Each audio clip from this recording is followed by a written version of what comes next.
In Los Angeles, there's a couple factors that drive our economy. One is, I think, the horrible regulatory environment, the laws that are enforced.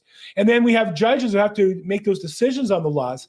Last week, we had a court throw out a LA County eviction notice requirement. And so what happens is the county passes horrible regulations. It forces taxpayers, in this case, the apartment association, to file a lawsuit and then to win that lawsuit in order to get their rights. But it's nonstop expenditures of legal fees just to maintain their rights in Los Angeles. So on one hand, while it sounds like good news that they struck down this bad law created by the LA County, the reality is it cost them tens, if not hundreds of thousands of dollars to get there. And it's a continuing war between our state and city and county government and homeowners and landlords. And as long as that continues, they're going to suck money into the legal system. There'll be less building of new homes, less investment in real estate. So on one hand, it's good news. On the other hand, it's evidence, I think, of continued bad news. Now, I'm a real estate agent. I'm a member of the California Association of Realtors and the National Association of Realtors, as well as the local association.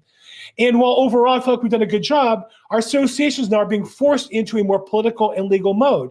And the latest news out of the California Association is the CR is actually suing the city of Fullerton to enforce a state law.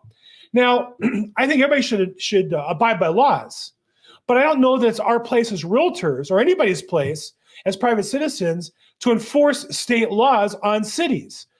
The city of Fullerton has their elected officials. They make decisions. They're representative of the city. The other thing that's very troubling is in California now, we're now turning from a state where there was freedom and liberty and people had individual rights.